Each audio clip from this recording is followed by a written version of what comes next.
This is The Competitive Edge with James Clear. Welcome to The Competitive Edge. My name is Scott Britton, and I'm here to help you answer a question that we all have. How can I get an edge in my business and life? Each week, we're going to uncover how some of the most successful and inspiring entrepreneurs, entertainers, and thought leaders get an edge so you too can reach your full potential. Thanks for tuning in today. Now let's get started. What's up, everybody listening out there? Today I bring you another guest that I'm excited to talk to. But first, I just want to thank you for hanging out with me, spending some time with me, and listening to this show. Today I have James Clear on the show. James is just an inspiring guy. He's a writer, he's an entrepreneur, a travel photographer. He has more than 60,000 people read his articles on his blog every single month. And the reason that is because they're good. This guy knows what he's talking about, especially when it comes to human behavior and the formation of habits. I wanted to have James on the show because I've already learned a lot from him, and I knew that there was even more that I wanted to uncover. Because when you think about it, habits might just be the most important thing when it comes to achieving our goals, optimizing our performance, because they happen on a consistent basis, right? It's something that we do regularly, and if we regularly do the right things, we're going to always make sure that we're moving closer and closer to our goals. So the focus of this conversation is going to be habit formation, and James just packs this conversation with a ton of amazing advice. Whether you already have good habits and are looking to take it to the next level, or you have bad habits you want to break, or you just want to understand why you keep trying to form good habits and keep not being able to really establish them.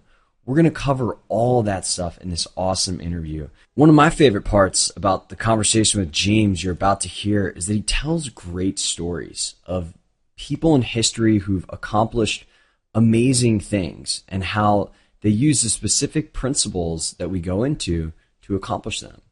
Whether that's incremental habit change or having an implementation plan, it's really, really powerful stuff, especially when you see these amazing things that inspire us and we realize that they were just these little decisions that people made that allowed them to achieve these amazing things. So I don't want to wait any longer. Let's go ahead and hear from James Clear.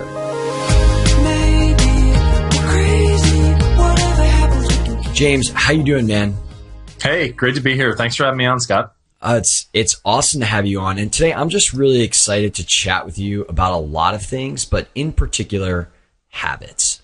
James, you have such an interesting background and have managed to do a ton of different things between building a business, being an expert in behavior change, being a travel photographer. Why don't you tell us just a little bit more about yourself and when you started getting into forming habits and that became a critical part of your life?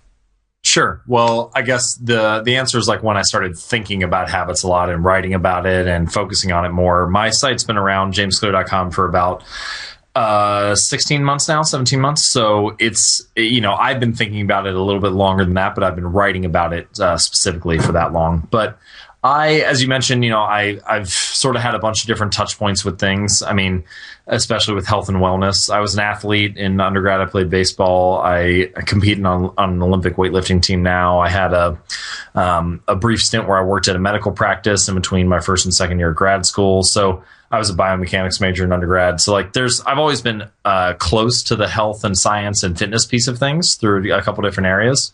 So that was an interest. And then I started my first business about 3.5 years ago. And when I started, I realized that the things I was doing, so like the messages I would send out through my email or the words that I had on my website or the call to action that I had on a sales page, the way that I worded things changed the actions people took. And so I got interested in this idea of how does our environment and the messages we're sent shape the choices and the actions that we take. And as I got into that behavioral psychology piece more and more, I started seeing a ton of overlap with health and wellness and fitness and just productivity and efficiency in general. And so because I already had all those interests in health and fitness, I naturally started applying those concepts to those areas. So I guess you could say, I mean, we've all been forming habits since, the day we were born, but I guess you could say I've been thinking about habits for the last few years now.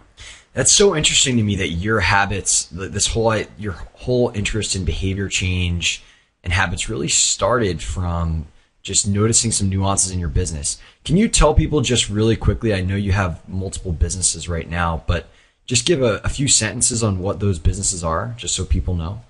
Sure. So the main play, I've started a couple different things. I've done freelancing and web design. I built a community that teaches people how to market their freelance work and their work as a solopreneur. I built a travel website that helps people find the best credit card deals for earning points and miles and everything. And then I also spend most of my time now writing on jamesclear.com, and moving forward over the next year or two, that's probably where everything's going to be going. I'll roll certain projects into other things. I plan on selling one of my businesses sometime, hopefully soon, and then focusing and sort of doubling down on behavior change, behavioral psychology, habit formation, and how those principles can be applied to entrepreneurs, creative professionals, and people interested in health and fitness. I love it. I love it. So I know there's a lot of people out there who realize how important habits are for our efficiency, for our health, for our wellness. Where do most people mess up when they're trying to form good habits? Well, I think obviously there can be plenty of points for downfall. I think one thing is mindset in general, and the way that you approach things. So, for example, a lot of people consider habits to be like an event. And what I mean is that they think, oh, well, I just need to build this habit and then I'll be done. Or I just need to do this and then it'll be finished. And it doesn't really work that way. If you learn to embrace habits as a process, as continual improvement, as gradual change, as a system that can be built and function and work over and over again each week, then you start to embrace this idea of just learning consistently, and it becomes much more powerful and also much less stressful, because you don't have to worry about getting to an outcome or crossing a finish line. You simply focus on the process and the system of building a habit each week, and it can carry you very far. And to give you an example of that, you could, for example, say that you wanted to build a popular habits, I want to get in shape or fitness, or start doing push-ups or something, as an example. So you could say, all right, I want to set a goal for myself. I want to do 100 push-ups in a row, or 50 push-ups in a row, or whatever it is. And that type of habit is focused all on the outcome, all on getting this result. And if you only get to 45 push-ups in a row, then you feel like a failure because you didn't hit it. But it's also not focused on the system and the day-to-day process that can take you there. The opposite approach, and one that I think is more successful or useful, would be to say, okay, what's an easy amount of push-ups for me to do right now? Let's say it's 10. Okay, let's say you can do 10 in a row without much trouble. Today, do 10 push-ups. Only takes you 15 seconds. Get it done right away. Tomorrow, you simply add another one, so you do 11. The day after that, 12. You find this super small incremental gain that is so tiny that it's almost laughable, or just so easy that you're not going to dismiss it. But over the course of 2 or 3 months, all of a sudden you're at 50 push-ups a day. And that, I think, is a much more powerful way to approach things, to see them as a system, to focus on the process, and to figure out a way to make tiny incremental gains each day or each week, so that you make incredible progress, but without the stress of trying to predict an outcome or when you'll get to some point. So let's try to codify this, because there's a couple elements here that I think are super important for people that aren't as familiar with building strong habits. And let's start with the beginning. When you want to form a habit, it sounds like one of the best things you can do is start off with just a very achievable goal. Yeah, I absolutely agree with that. The phrase that, and I learned this from Leo Babauta, but the phrase that I really like is something that's so easy you can't say no to it. So you start with something that's so small that it can be done without any real motivation or willpower. I mean, it's just something to help you build the consistency of doing things over and over again. And this is a theme that comes back, over and over again in many areas of life. But the idea is that it doesn't even really matter what kind of outcomes you hope you have if you're not going to be consistent with it. A lot of people will say, I want to lose 20 pounds in the next 4 months. But if you're not showing up at the gym anyway, it doesn't even matter what your goal is. So in the beginning, you should focus on just building the habit of consistency, of being the type of person that doesn't miss workouts, for example. And then you can get on to the performance piece later. So there are two little rules that you can think of when we talk about starting with something that's so easy you can't say no to it. The first is, and this is I sort of modified this rule from David Allen, who wrote the book Getting Things Done, but his version is like a productivity hack. It says, if something takes less than 2 minutes, then do it right now. So, making that email or sending that email you've been avoiding, or making that phone call that you've been putting off, or doing the dishes or throwing the laundry in. If it takes less than 2 minutes, do it right now. So it just sort of gets you moving. Well, I think that you can do something similar for habit formation. So pretty much any habit, it can't really be performed in under 2 minutes for a lot of them, but they all can be started in less than 2 minutes. So say you wanted to build a routine of going for a run every Monday, Wednesday, and Friday. Well, maybe you get home from work on Monday and you're drained, you're tired, you just don't feel like doing it. The habit should be less than 2 minutes. So it could be putting your shoes on and stepping out the door. That's the whole thing. If you do that, you've succeeded. You don't need to do anything else. You don't have to run a single step. But if you do that, there's often this like inertia that comes with starting something that you follow through, and all of a sudden you start putting one foot in front of the other, and the miles click by.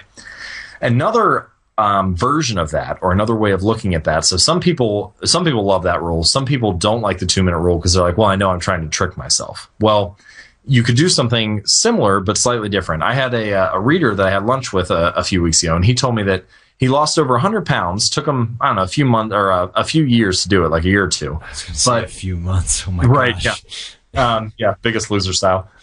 So it took him a couple years, but what he did when he implemented exercise into his routine was he told himself, I'm not allowed to stay at the gym for longer than 5 minutes. So I got to go, but I can't stay 6 minutes. I'm not allowed. And he did that for the first 6 weeks. And then once he had done that for that long, he's like, I'm going here every day. I kind of feel like staying for longer. And so he made it so easy for himself to go and be successful that taking the next step wasn't hard. For most people, they start with a habit that's so much bigger than that. They think that if they don't do something grand or impressive, then it's not going to work. But the consistency is the thing that drives everything else. So if you're not showing up on a daily basis, if you're not doing it over and over again, then the rest of the stuff doesn't matter. So that's why those starting with something so easy you can't say no to it, the 2 minute rule, giving yourself a time limit, not letting yourself stay for longer. These are all ways of trying to build the habit of consistency, and then you can graduate and improve to the next level later on. So besides lowering the friction by making it easy and doing these other types of things that you mentioned in terms of setting a time limit, is there anything else that can really enhance your ability to be consistent when you have a habit that you want to change? Yeah, so here's a story and an example of something that I like, and it seems that people gravitate toward. I wrote an article called How to Stop Procrastinating by Using the Seinfeld Strategy. And the basic idea that this evolved out of was that there's a story about Jerry Seinfeld, and he was, he's a famous comedian. He was on tour at the time. He was going around different comedy clubs, and there was this young comedian at the club with him named Brad Isaac, and Brad was going to open for him that night. And so he caught Jerry backstage, and he said, Mr. Seinfeld, do you have any tips for a young comedian who's looking to become successful? And he said, well, the secret to becoming a better comedian is to write better jokes. And the only way to write better jokes is to write every day. So this is what you should do. Buy a big wall calendar that has every day of the year mapped out on it. And you can get this from Walmart or Amazon or wherever for $10. And when you do your task of writing a joke or writing jokes for that day, I want you to take a Sharpie and put an X on that day. And you may have a couple false starts, you may do it for 2 days or 3 days and then miss a day or whatever. But eventually, at some point, you're going to get a chain going where you got 6, 7, 8, 9 days in a row. And at that point, your only goal is to not break the chain. It doesn't matter how good or how bad the jokes are that you write. It doesn't matter how long or how short you write for. It's just don't break the chain and make sure you're doing your writing each day. And that same principle can be applied to all sorts of stuff. Make sure you meditate each day. Don't break the chain. Doesn't matter if it's for 60 seconds or 20 minutes, just don't break the chain. Make sure that you don't break the chain of your workouts or your writing schedule or whatever it is for the habit that you're working on. But this philosophy of building up a chain and focusing on continuing that chain seems to help people with consistency. And the visual element of seeing it on the calendar is also a reminder of how far you've come and how much progress you've made. That's a really good point. I think one thing that's really been helpful for me too is being able to chart my success with a particular habit by quantifying or measuring things. So like, for example, it's hard for me to, if I want to go to the gym every week, I'm not tracking the weights that I'm doing and experiencing the sense of growth, it's hard for me to be as excited about continuing that chain. Do you find with all the different people that you help with habits that quantifying or measurement is an important component of being consistent or staying motivated? I would say that it can be very important for certain people. Like you, I do the same thing where, I have a moleskin notebook that I write down each of my workouts in each week when I go. And I love having that tracking thing. Honestly, I don't know how I would work out without that, because my goal is just to improve by, a pound or 5 pounds or one set or whatever each week. So that's how I base my gains off of that journal or off of those measurements. But the idea of tracking things and measuring things, I think it's really useful. I think it's useful for everyone. The reason I'm hesitating to say absolutely yes, this is like a really important thing for everybody, is because some people have a personality that is more structured towards tracking and quantifying, and other people don't. And that's fine, but that's why some people have like a ton of success with food journaling and writing down everything you ate for the day and all the calories that are in each thing. And other people are like, that sounds like the worst thing I've ever heard of. I don't want to do that at all. And the lesson is that quantifying and measuring is important, and it can give you a real key insight into whether or not you're making progress. But it's also just one tool in your tool belt, right? Like, there are other ways to build habits. That said, for me personally, I find it to be very important. Me too. Let's talk about bad habits. When somebody has a bad habit that they want to get rid of, that's holding them back from achieving the things that they want to for their life, what type of advice would you give that person? So there are a lot of things with bad habits. I would say a few. So one is that stopping bad habits or preventing bad habits or getting rid of them, a lot of times it comes down to not like eliminating the habit, but substituting something for it. So a lot of research has shown that even if something is a bad habit, there's usually some benefit associated with it. You may not like the behavior itself, but you're getting some benefit from doing it. So like, take smoking, which is a classic example. If you're smoking, then you may be getting the benefit of like social interaction if you do it with your friends at work, or of reducing stress if you use it as a break to get away from things, or there's a physiological benefit when you get the hit of nicotine. So there's all these different things that are benefits of the behavior, even if you don't like the behavior. So the lesson here is that to break a bad habit, you can often substitute a new behavior that provides the same benefit if you can figure out what that benefit is. So, and this brings me to my second point about bad habits, which is that many bad habits, and again, this is an idea I got from Leo Babauta, many bad habits are a response to stress or boredom. So, I have a bad habit of wasting time watching TV or YouTube or Netflix, and that's a response to me being bored. Or I have a bad habit of smoking, and that's a response to stress, or of shopping when I feel really stressed, or whatever it may be. And if you can figure out a more healthy way to deal with stress or boredom, then you can often eliminate those habits because you're reducing the response that's causing them. So if you adopt like a daily meditation habit, then maybe that reduces stress and you don't feel the need to have the bad habit to substitute for that. If you can start doing breathing exercises, that's one of my favorites. If I feel like I'm holding tension and stress in like my shoulders and my back, then a lot of times I'll just do a simple breathing exercise where I breathe in for 3 seconds, pause for 1, and then breathe out for 6 seconds. And I just repeat that cycle 3, 4, 5 times. Takes 30 seconds or a minute. And you can literally feel the stress response go down in your body. So that's one thing. Amy Cuddy, who is a researcher at Harvard and delivered a very popular TED Talk on body language. She talks about different postures that you can assume. to reduce the stress in your system and increase testosterone, which has been linked to increased confidence. So there are all sorts of little things that you can do, whether it's meditation or body language or breathing exercises or, a whole range of options to reduce stress in your life and hopefully eliminate the need for some of those bad habits. James, are you familiar with any of Tony Robbins' work? I obviously am familiar with Tony, but I haven't been to like any of his seminars or, read a ton of his work in detail. It's just so funny, man, because I love Tony Robbins, and it's almost as if the things that you're saying right now, instead of changing habits, he calls them patterns. And it very much speaks to a lot of the things that you just touched upon. But one thing that I in particular wanted to highlight is a lot of times when we go through, we have a bad habit, what we really want to do is we just want to change our state. We want to change the way that we feel. And boredom and stress are two examples of feelings that we don't like. But whether it's we're overeating or we're watching TV or we're angry or whatever it is, we often just have patterns of reverting to these things that are going to give us that instant satisfaction just because we want to change our state. And for me, that was just an insanely powerful concept to grasp because when in those moments of decision, when I was going to go eat a piece of chocolate that I already had too much chocolate or have a dessert or whatever it is, just realizing that it wasn't that I was actually hungry or craving that thing. It was really just because I wanted to change my state.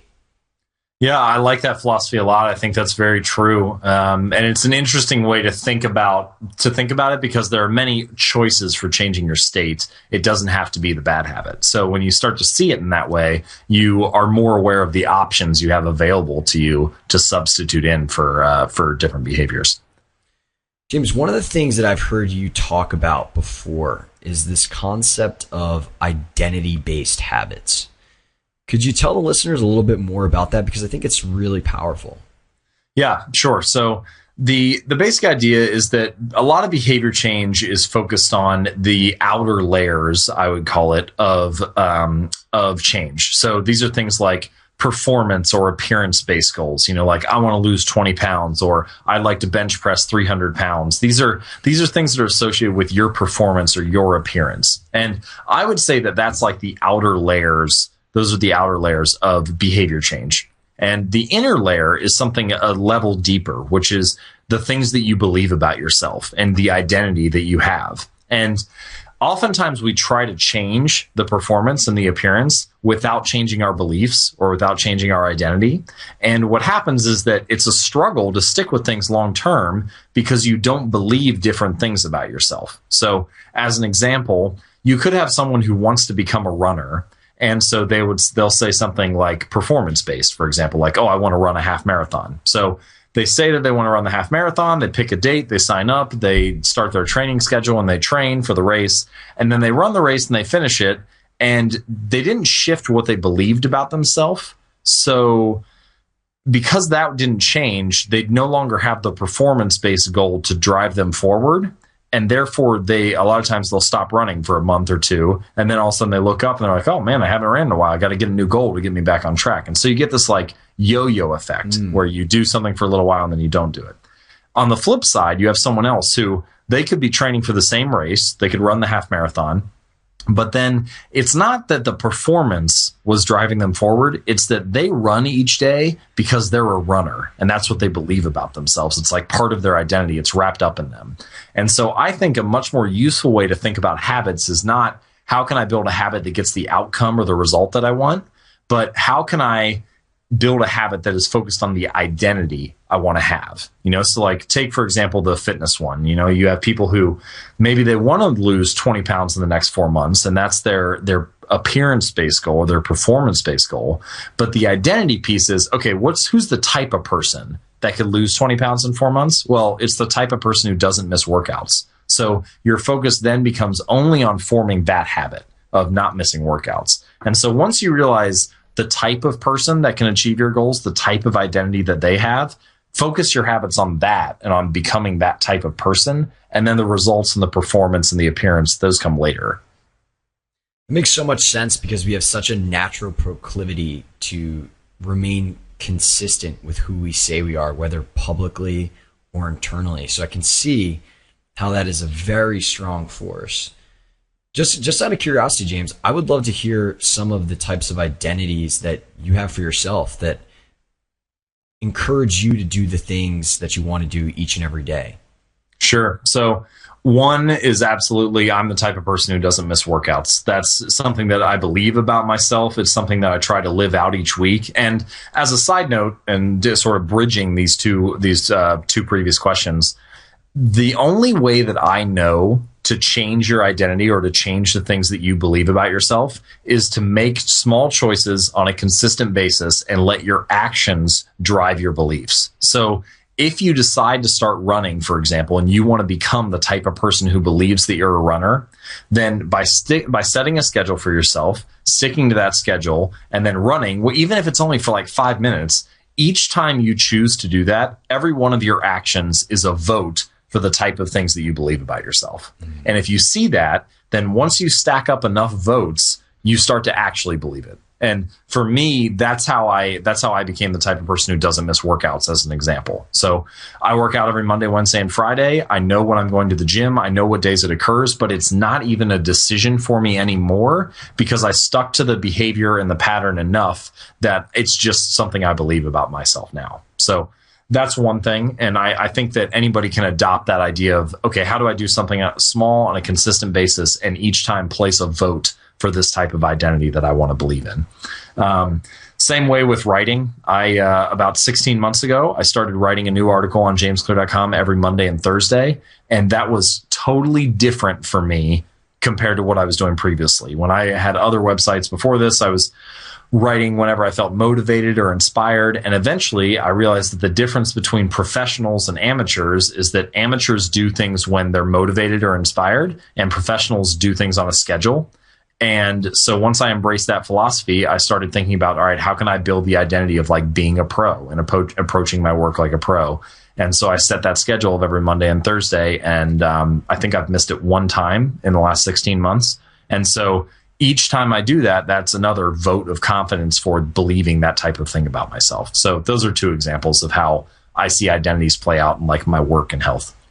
Yeah, I think another way to think about it is that you just build stronger conviction in your beliefs with the greater experience that you have. And the simplest example is that, I have a belief that when I turn a light switch on, the light bulb in my room is going to go on. Or when I cross the street and it's not a red light, I have the chance of getting hit.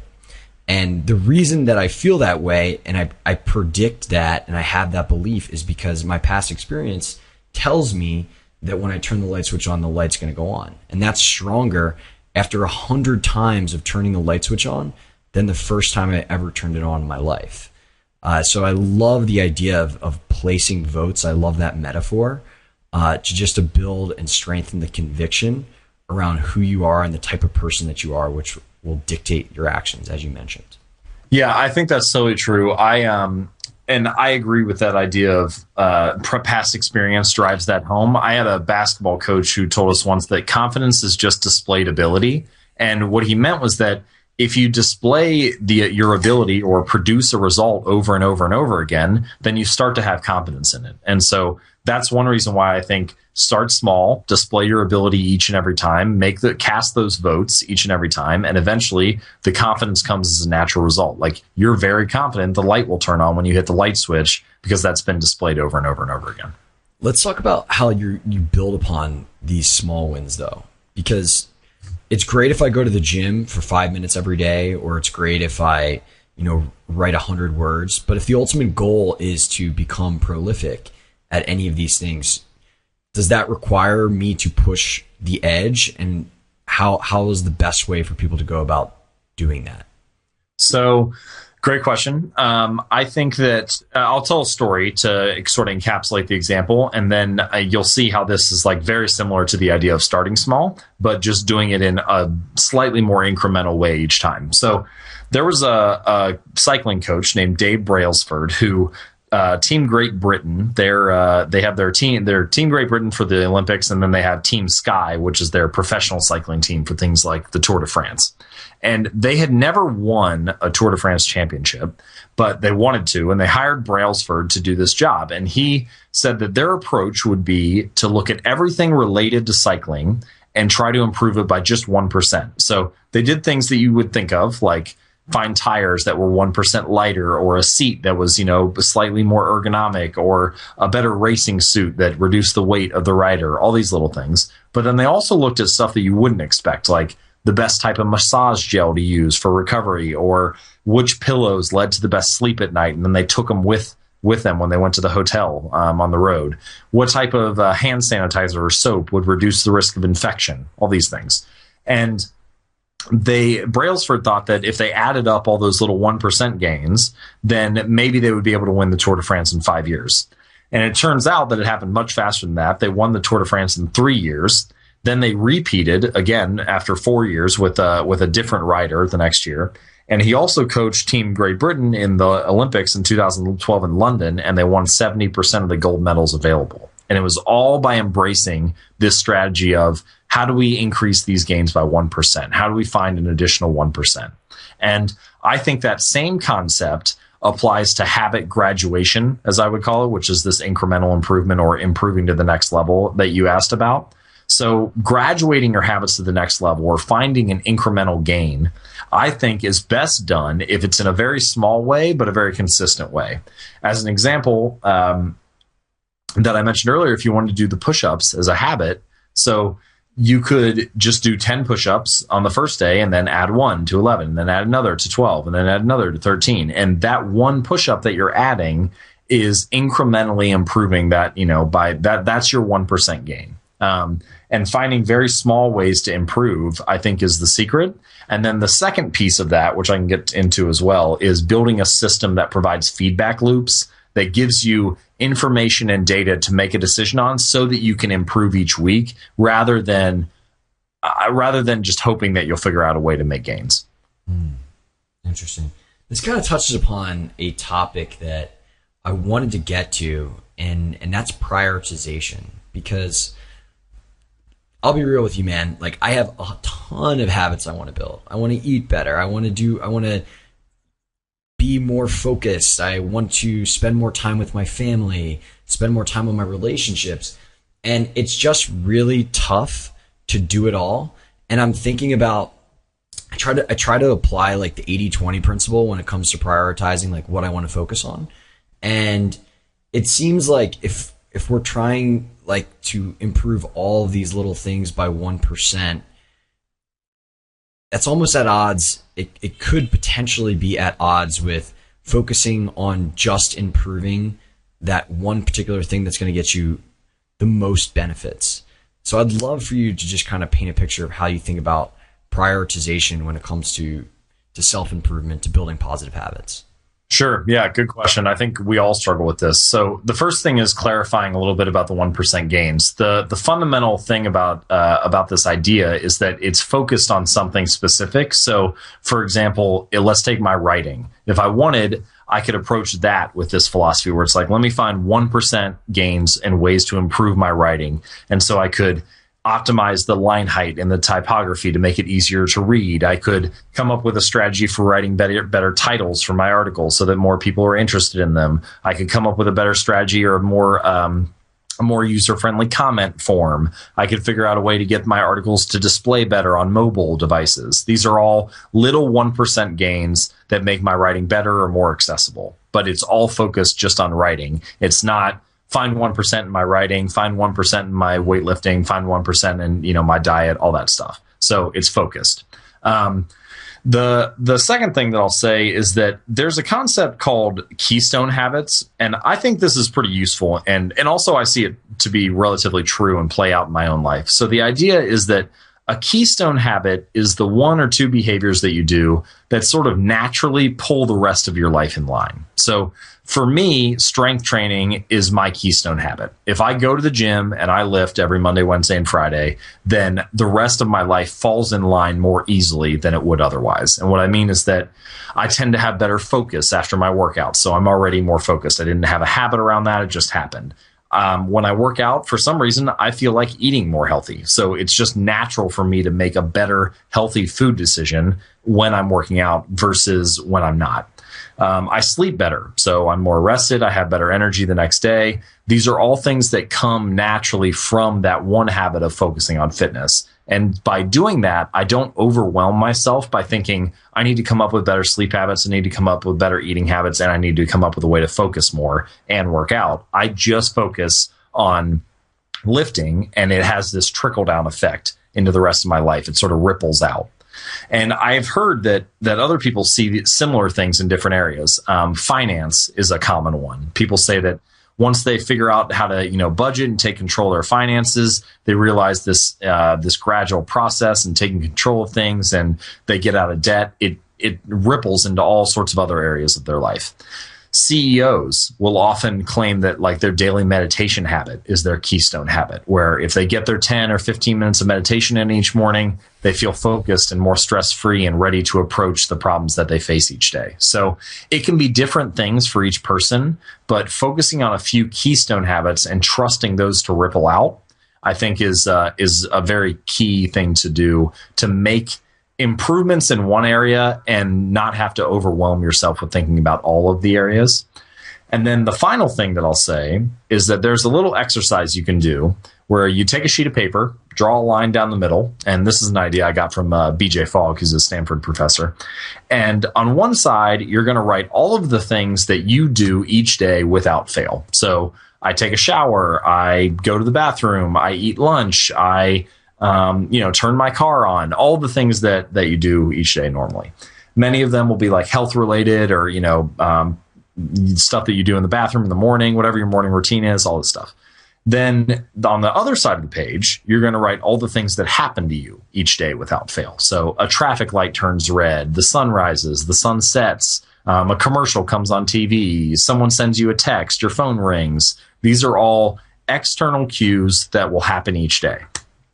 When you get done, you'll have a list of all the things that happen to you and all the things that you do pretty much on a daily or weekly basis without fail. And when you think about the new stuff that you want to put into your life, the new habits, you can usually look down that list and see a more natural place for it to fit in. So you mentioned earlier that you want to build these habits where you're closer with your family or you put more time into those relationships.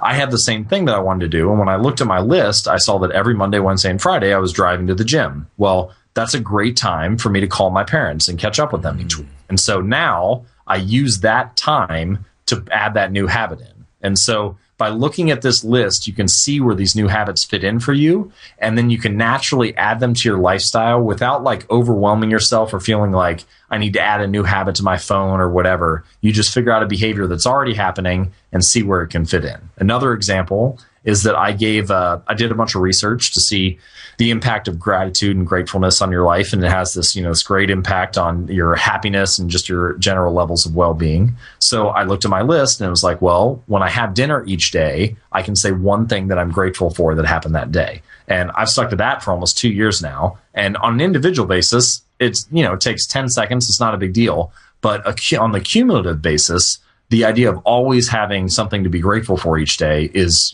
awesome. So I think that having that list can be a useful way to implement some of these new things in. James, I'm making a T-chart as we speak. Nice. It's so true and so present with me right now that these little things have just such cumulative knowledge. But sometimes it's so easy to just say, it's not that important. Gratefulness every day. I know it's good in the long run, but I'm not going to do it today, or I'm not going to write out my affirmations, or I'm not going to tell somebody that I love that I care about them if I said I was going to do that every single day. Is there any way for these small actions that have insanely valuable long tail benefits just to stay motivated and to stay on track? Sure. So we mentioned already the idea of making something so small you can't say no to it and everything. There's a second piece to this, which is and there's a lot of research studies that back this up, over 100 at this point. And the concept is called implementation intentions. And what happened was that these researchers, and this is just one example, again, there are hundreds, they took a few groups. They had 3 different groups. And for one group, they were like, hey, we want you to track how often you work out over the next few weeks. For the second group, so that the first group was the control group. The second group, they said, we want you to track how often you work out over the next few weeks, but we're also going to show you this motivational, pamphlet or a video or whatever to get you inspired about the benefits of exercise. Then for the third group, they gave them the same motivational, spiel. So those 2 groups were equally motivated. But the third group, they had them do one other thing, which is to write down, and this is like the sentence that they wrote, I will work out at this place on this day at this time. And so by stating their intention to implement the behavior, that's why it's called implementation intentions, they made it more likely that they would follow through. And what happened at the end of the study is that the first 2 groups, the control group and the motivated group, worked out the same amount. It was, there was a negligible difference.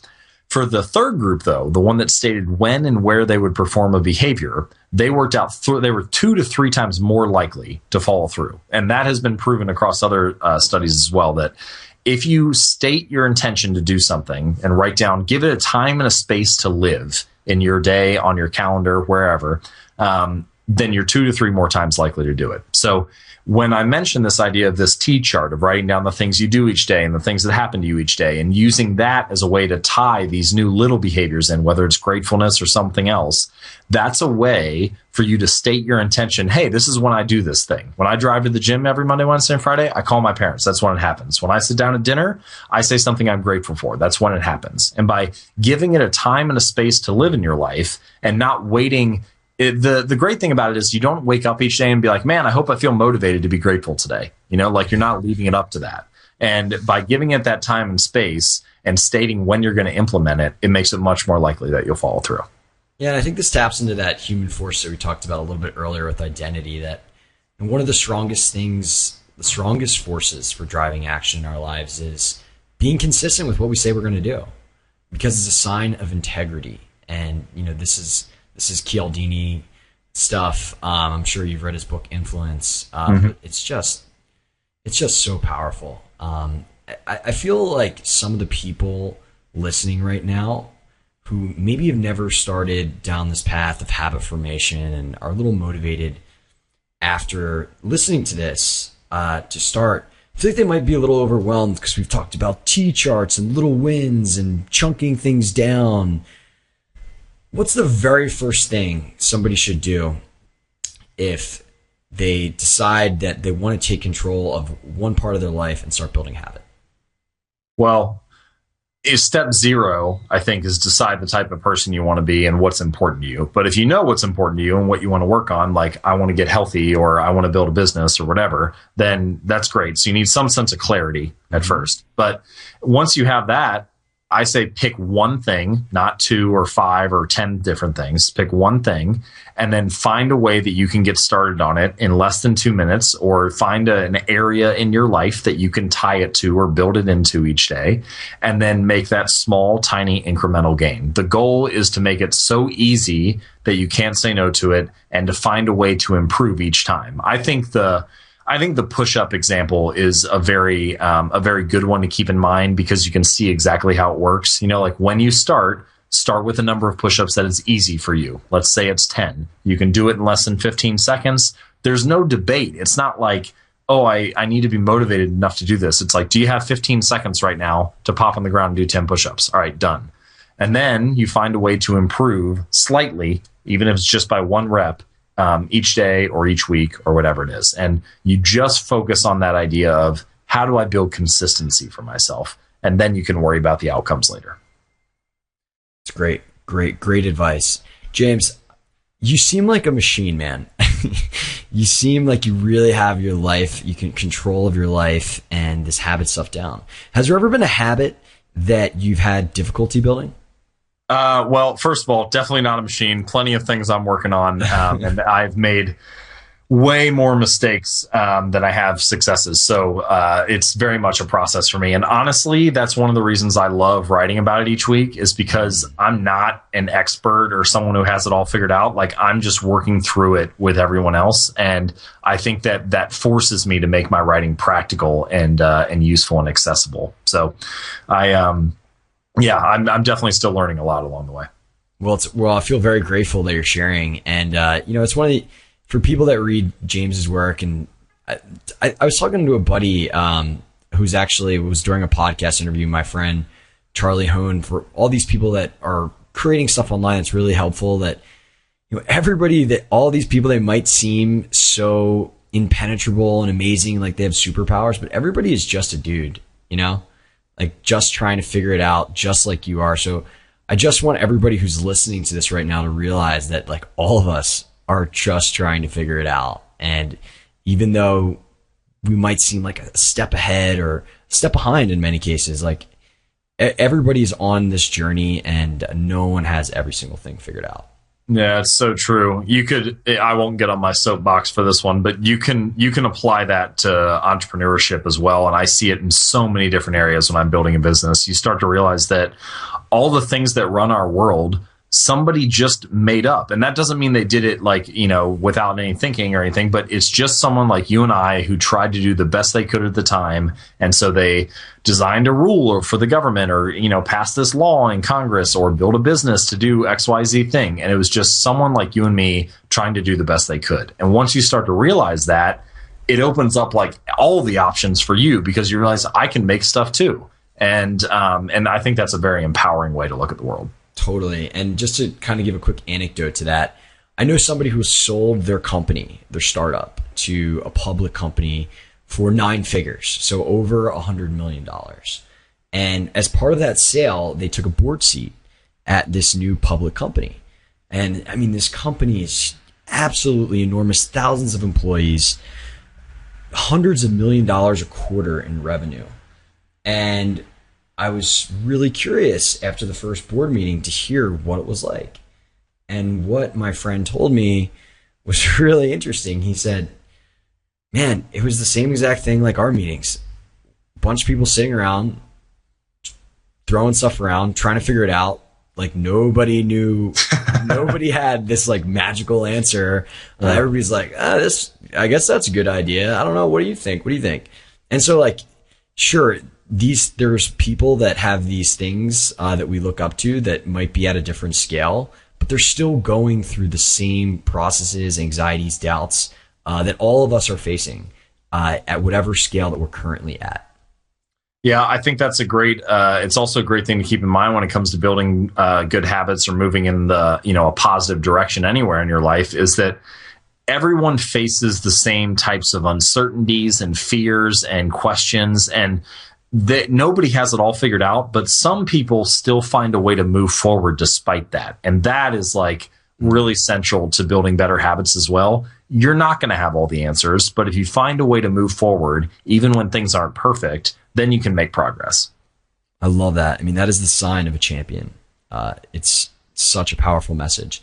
So, James, the theme of this podcast is the competitive edge. And we really try to bring on guests here who are knowledgeable about a variety of topics, who have done amazing things, and to kind of get an insider's view of what they've done in their life to get an edge in their business and just their overall life. So I want to ask you a final question here.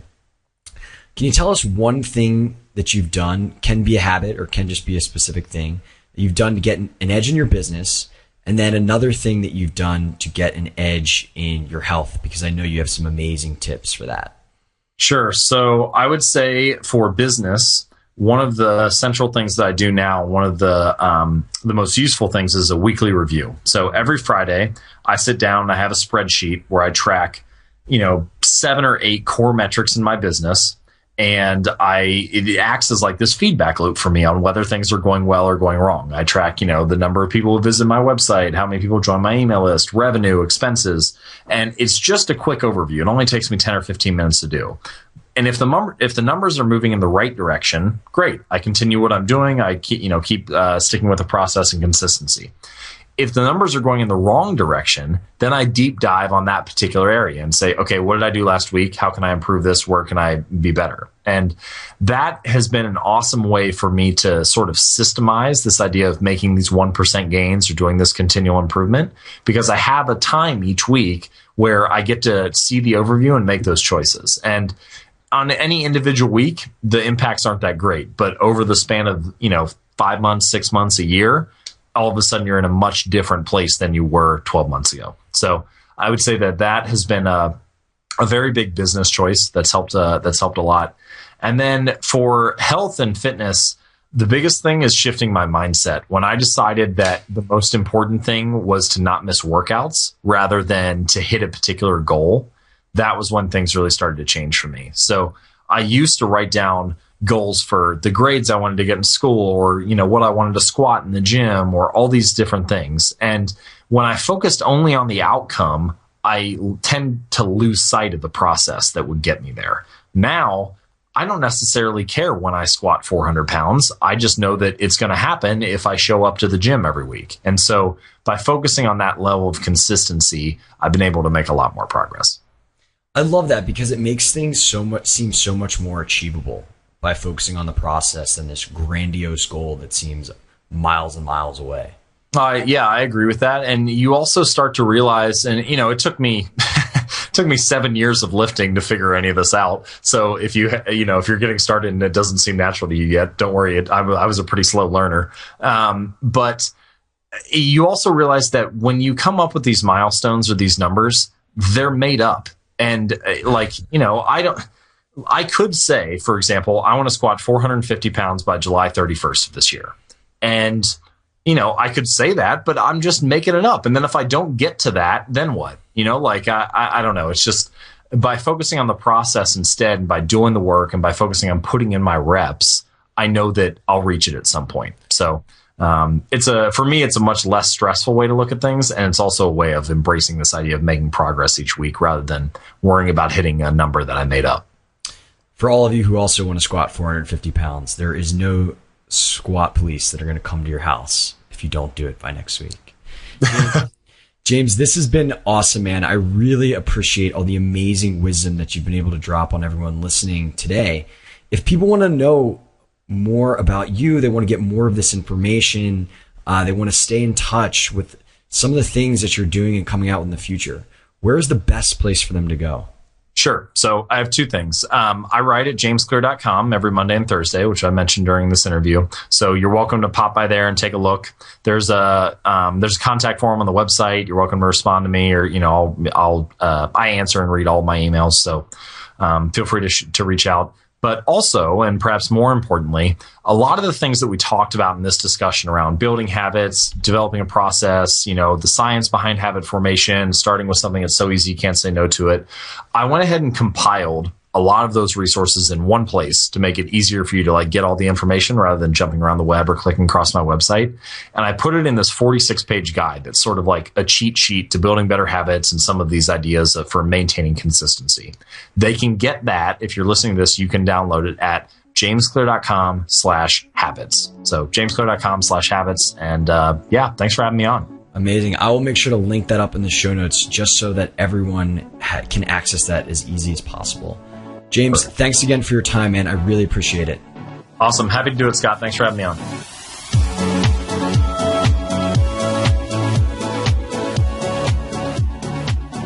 Before we finish up with today's Mindshare, I just want to say thanks for listening to another episode of The Competitive Edge.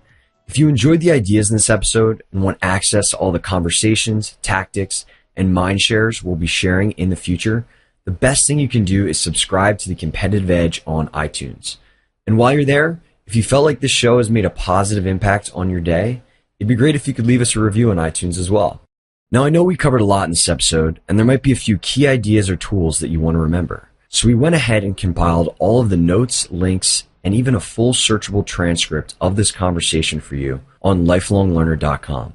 That's life-longlearner.com. I also want to give you the details on a cool contest I'm running right now at lifelonglearner.com/fun. By entering the contest, you'll have a chance to win everything from Amazon gift cards to a free month of having your very own dedicated virtual assistant, to an opportunity to come and hang out with me and my buds for a few days, where we'll teach you how to create your very own passive income stream. To enter this contest and learn more about everything we're giving away, head on over to lifelonglearner.com/fun.